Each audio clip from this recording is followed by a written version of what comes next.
What's up, everybody? Belligerent here with another Bloodline video. Before we jump into it, let me throw three quick things at you. Upper left-hand corner of your screen right now, you should see our Discord invite code. This code is also down in the description, the full link, so you can just click the link, come on over. We have a blast. We are theory crafting. We are testing ideas. We are debating ideas. We're talking about team comps.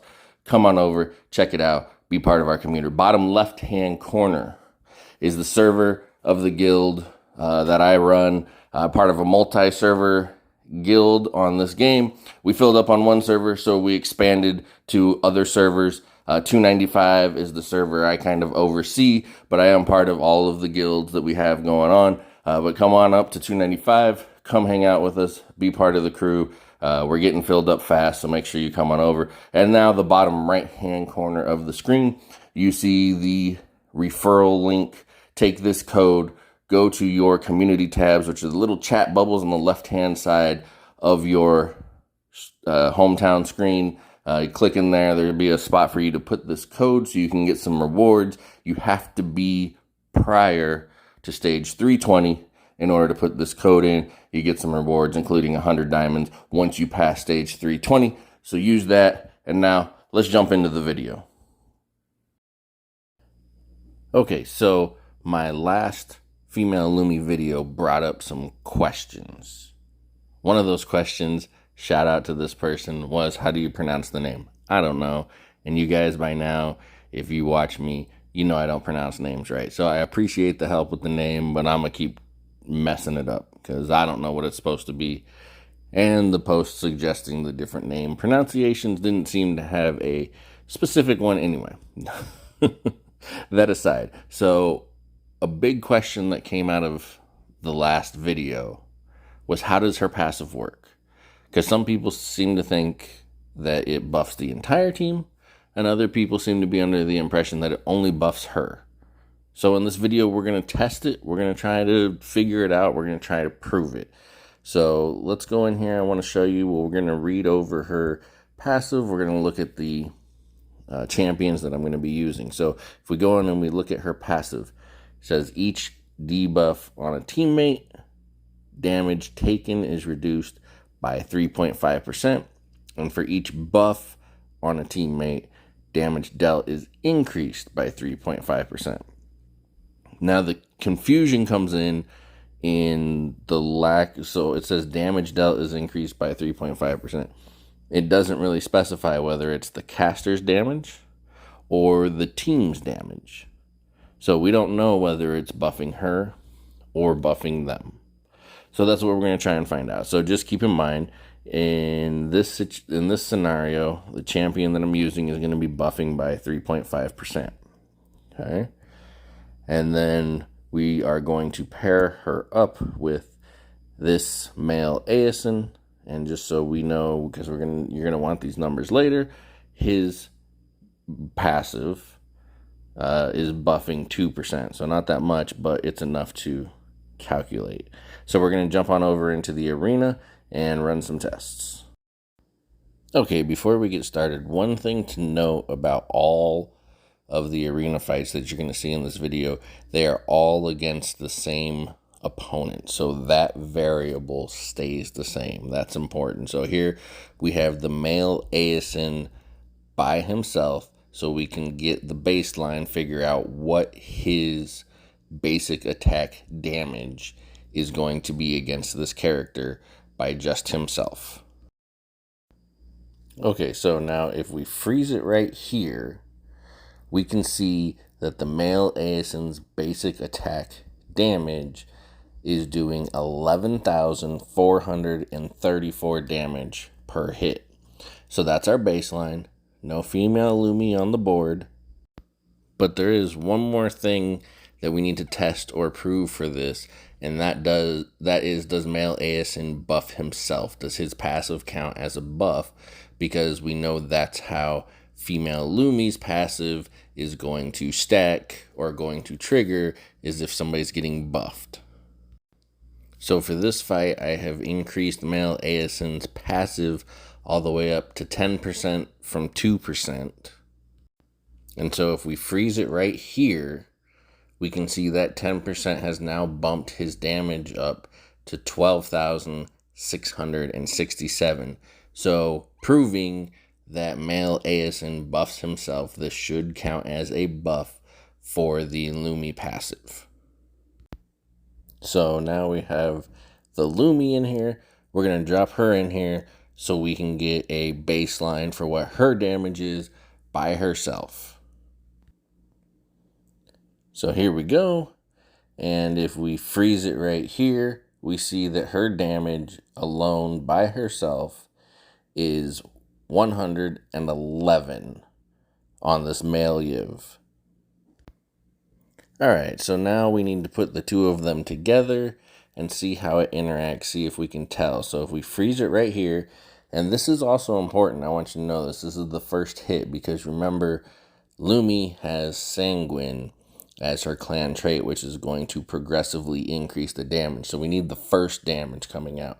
So we see Aeson's first damage is 11,689. And Lumi's is 114. Now, if we do the math, male Aeson's damage is 11,689, but that's only a 2% increase. If it was the 3.5 that we were supposed to be getting from Lumi, it should be more around the 11,800, 11,900 range, somewhere in there. But that's not what we're getting. We're only getting the 2%. Why are we only getting 2%? Well, that 2% comes from Sanguine, because it buffs damage by 2% and then progressively continues to buff over time. But now let's look at Lumi's damage.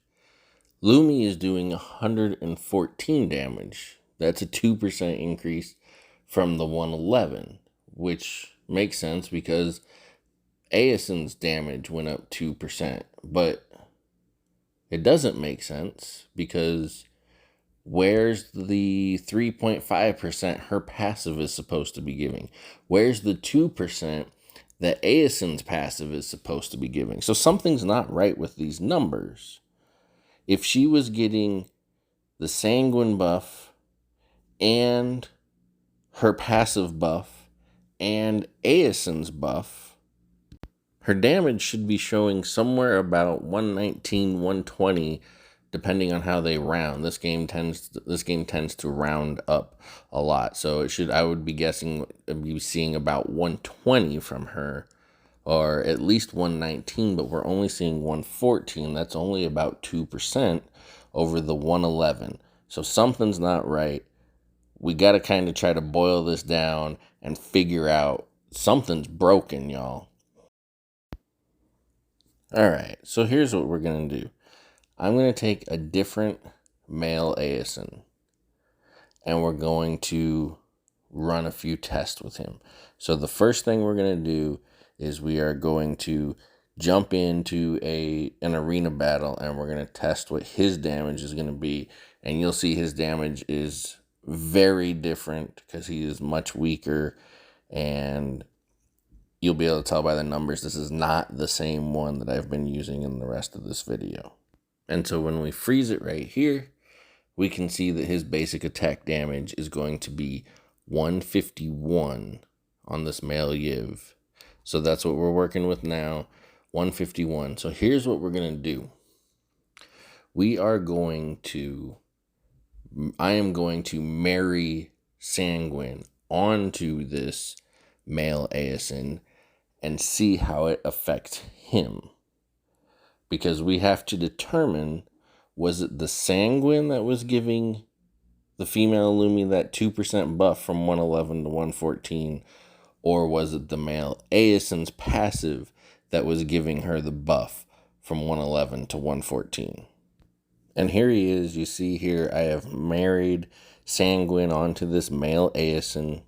It's not quite as strong as the one we were using, but that's not the point. The point is we're trying to determine if it's Sanguine that's broken and not buffing the female Lumi. So now we're putting Sanguine on male Aeson because we know that his attack is 151. So Sanguine should increase that if it's working. So here we are. We got the Aeson with the Sanguine. We have Yiv. So we're going to jump in and we're going to find out what his damage is. So if we freeze it here, we see that even with Sanguine, his damage is still 151. It should have gone up. We should be getting that immediate 2% buff from Sanguine, but we aren't. But if you recall from the first fight with the Aeson and the Lumi, Aeson was getting that 2% buff. So there appears to be a bug with Sanguine where it is not buffing the champion that has the trait.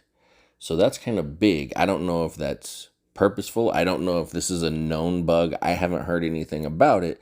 But Sanguine is not buffing the champion that has the trait. It buffs the rest of the team. We proved that with Aeson. But it is not buffing the champion that has the trait. And so the other thing that this proves, before anybody says it or tries to forget, right? The other thing that this proves is that there was no change from Sanguine with the female Lumi when we tried her by herself. The 111 was not buffed by the Sanguine 2% because we just tried it with Aeson and he was 151 without the Sanguine trait and with the trait. So Sanguine is not working for the champion that is carrying it. That we have proved. But let me show you something that I did notice that I don't know if you noticed earlier in the video, but something I noticed through this testing. So this is the same video that we saw earlier. And if we freeze it here, just to remind you, the male Aeson is doing 11,689 damage on his first hit. And now, as it plays through some more, we get a little deeper into the fight, and we freeze it here, and now we can see he's doing 11,878 damage. So Sanguine is working.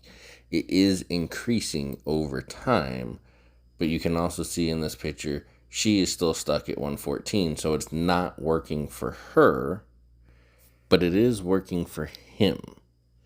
And now this is the moment right before the male Yiv kills the female Lumi, and that's important, and I want you to watch this, and of course, I'll freeze you and show it as it goes, so if we play through again, we'll see here the female Lumi dies.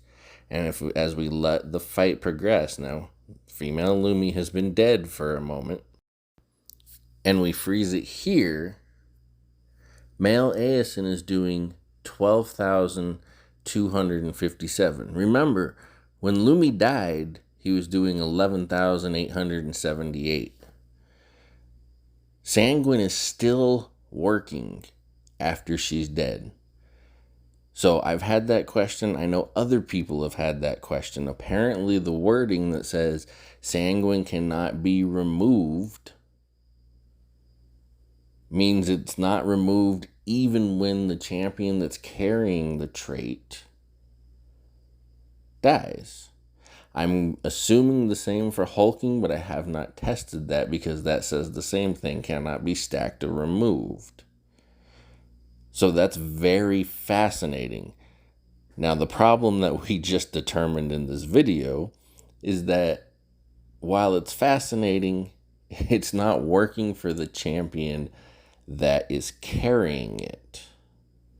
So this is going to make you possibly double think, this is going to make you think twice maybe about A, should you use the Lumis? B, if you're going to transfer the Sanguine trait, who should you transfer it on? Let me know what you think down in the comments. Like, subscribe, tell a friend. I'm Belligerent. Peace.